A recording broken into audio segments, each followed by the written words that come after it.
إذا دعا ويكشف السوء أمن يجيب المضطر إذا دعا ويكشف السوء أمن يجيب المضطر إذا دعا ويكشف السوء أمن يجيب المضطر إذا دعا ويكشف السوء أمن يجيب المضطر إذا دعا ويكشف السوء پروردگار اس آئے شفا کے صدق میں جو مومن بھائی اسد حسنین ہاشمی صاحب جو بیمار ہیں اس وقت ہاسپٹلائزڈ ہیں ان کو جلد سے جلد صحتیاب کر دیں اور ان کو جلد سے جلد بہتر صحت و اس کے ساتھ واپس لا لیں. صلوات بھیجیں محمد والے.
دیکھتے دیکھتے ہم اپنے تسلسل کلام میں آٹھویں تقریر میں آیا پہنچے.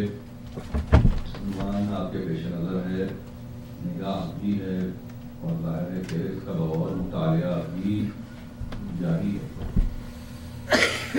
بعنوان جہاد آپ تک جن معروضات کو پیش کیا جا رہا ہے اور جن باتوں کو آپ کی خدمت میں عرض کیا جا رہا ہے، اس میں حتماً گنجائشیں ہی موجود ہیں بشرطے کہ صحیح طور پر اس مضمون کی تفہیم ہو جائے.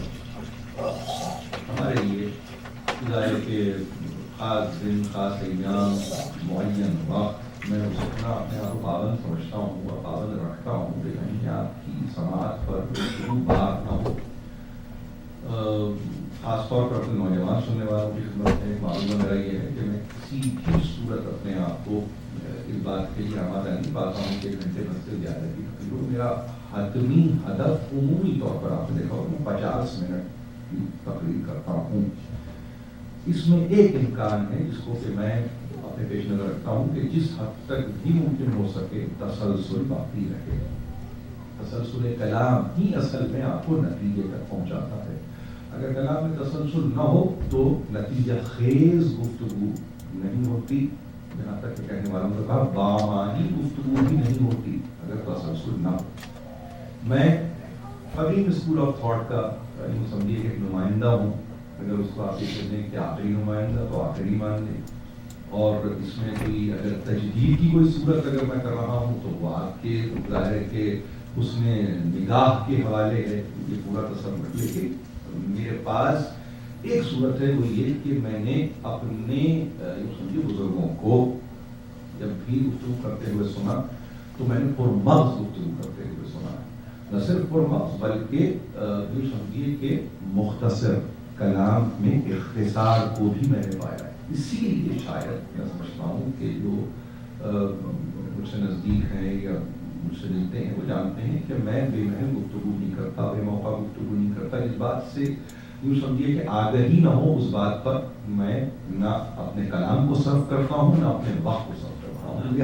لہٰذا خاص طور پہ یہ جو کچھ بھی گفتگو یہ انسپریشنل نہیں ہے, یہ انسپریشنل نہیں, یہ موٹیویشنل نہیں ہے, یہ ریئل, یہ حقیقت ہے. اور اس لیے پیش کر رہا ہوں کہ جو ہمارا نوجوان اس پورے مجمع میں کوئی ایک ہی صحیح اگر ان باتوں کو سن لے اور جا کے اپنے بزرگوں سے تصدیق کر لے کہ کیا یہی طریقہ ہے گفتگو کا, اور اگر وہ اس پر صاد کر دیں, اگر وہ یہ کہہ دیں کہ ہاں یہ درست ہے, یہ صحیح ہے, تو اس کو اپنانے کی کوشش کریں. اس لیے کہ بڑا پراشوب زمانہ ہے, بڑا ہی پراشوب زمانہ آ گیا ہے. یہاں یوں سمجھیے کہ ایک زمانہ تھا کہ کہنے والے کہتے بات کرنے کو ترستی ہے زبان میری, اب تو یہاں خوف کی منزل ہے, اب تو یہاں پریشانی کی منزل ہے کہ اگر کچھ کہہ دیا تو کہیں معنی ہی کچھ نہ لے گے. لہٰذا اس احتیاط کی ضرورت ہے, اس احتیاط کی ضرورت ہے. میں احتیاط کے ساتھ زندگی گزار رہا ہوں اور اس احتیاط کو ظاہر ہے کہ اگر آپ علماء کی نگاہ سے سمجھنے کی کوشش کریں تو میں یہ تو نہیں کہوں گا کہ اس احتیاط کو وہ تقویٰ کہتے ہیں, نہیں, مگر اس کو میں علمی احتیاط جانتا ہوں. اور میں چاہتا ہوں کہ جو کچھ بیان ہو اس میں ایک سند ہو, معتبر ہو, طریقہ اس کا اتنا احسن ہو کہ جس میں ہمارے پاس آپس میں کسی کوئی نزاعی صورت سے ہم نہ گزریں, اختلافی صورت سے نہ گزریں. قرآن اختلافات سے بلند کر دیتا ہے, قرآن افتراق سے بلند کر دیتا ہے, قرآن آپ کو گروہ ہونے سے بچا لیتا ہے, قرآن آپ کو تفرقے سے دور کر دیتا ہے. آپ پیدا کرتے ہیں تفرقہ, قرآن نہیں پیدا کرتا. کیوں؟ اس لیے کہ تعویل میں آپ کا جھگڑا ہے, تنزیل پر کسی کا جھگڑا, تعویل میں ہمارا جھگڑا, نتیجے میں افتراق ہے, تفرقہ ہے, ہنگامہ آرائی ہے. اور پھر ظاہر ہے کہ ایسے مواقع بھی ہم نے دیکھے ہیں کہ جہاں پر قرآن کی آیت ایک ہے, معانی دو ہیں. ایسا کیسے ممکن ہو سکتا ہے کہ ایک آیت میں دو معانی کو رکھ کے وہ آزماتا ہو انسانوں کو, جو چاہو لے لو, جیسے چاہو لے لو, جس طرح سے چاہو لے لو. کیا قرآن کو اب اس طرح سے پڑھا جائے گا؟ کیا قرآن کی تفہیم اب اس طرح سے ہوگی؟ یہاں پر برمغز افراد بیٹھے ہیں, مطالعہ کرنے والے لوگ بیٹھے ہیں, سمجھتے ہیں ان باتوں کو کہ ایسی کوئی صورت قرآن مجید نے قائم نہیں کی. اب رہ گئی بات تصور جہاد کی, تو میں نے کل آپ کی خدمت میں ظاہر ہے کہ اپنے ایک مقدمے کو پیش کیا. اس تعلق سے بھی ایک نگاہ ڈالنے کی ضرورت ہے. وہ کیا مقدمہ تھا؟ میں نے مقدمہ میں بھی پیش کیا. میں نے کہا لفظ جہاد کو کبھی کبھی اس طرح سے بھی دیکھیے جیسے کہ قرآن نے آپ کو سمجھانے کی کوشش کی ہے. جہاد کے کبھی بھی معنی جتنے بھی سورہ مکی گزرے ہیں ان میں بالسیف نہیں رہے, لیکن جہاں کہیں جہاد کا تذکرہ آپ نے مدنی صورتوں میں کیا ہو تو پھر یہ یوں سمجھیے کہ ایک طرح سے آپ کے مفسرین کا کام آیا سامنے. انہوں نے کہا کہ اب چونکہ سورہ بدل گیا, دور مدنی آ گیا, تو مفہوم بھی بدل گیا. یعنی مفہوم میں وسعت پیدا کی ہے مقام نے, مفہوم میں وسعت پیدا کی ہے لوکیل نے, مفہوم میں وسعت پیدا کر دی ہے ہجرت کے بعد کے تمام تر موضوعات نے. اب یعنی لفظ وہی ہے جہاد, مگر اس کے مفہوم میں ایکسپینشن ہو گئی. ذمہ دار اس کا ظاہر ہے کہ مفسر تو ہے اپنی جگہ, مگر مفسر بے سند گفتگو نہیں کرتا, بے ربط گفتگو نہیں کرتا, بلکہ ربط کے ساتھ گفتگو کرتا. اور جہاں پر لفظ قاتلو کو آپ معجم المفہرس میں تلاش کریں, عجیب بات ہے 9 مرتبہ یہ لفظ استعمال ہوا, 9 مرتبہ, پوری 9 مرتبہ اگر آپ اٹھا کے دیکھیں معجم میں تو آپ محسوس کریں گے جتنے بھی سوروں میں یہ لفظ استعمال ہو سب کے سب مدنی سورے. یہ لفظ کا استعمال ہی یعنی قتال کے تصور کو اگر وہ اپنی مرتبت کے ساتھ مربوط ہے, جالوت کے قتال کی گفتگو نہیں ہو رہی. اگر آپ یہ ملاحظہ فرمائیں کہ اس فکر کو ذرا سی توجہ کے ساتھ کہ جہاں کہیں اس لفظ کو استعمال کیا تو وہاں پر مدنی زندگی میں اس لفظ کا استعمال ہے. مقاتلہ یا قاتلو کا اگر لفظ استعمال ہو رہا ہے تو وہاں پر قتال کو محفوظ کر دیا ہے اس زمانے کے لیے. جہاد کا لفظ مکی صورتوں میں موجود ہے، اس کو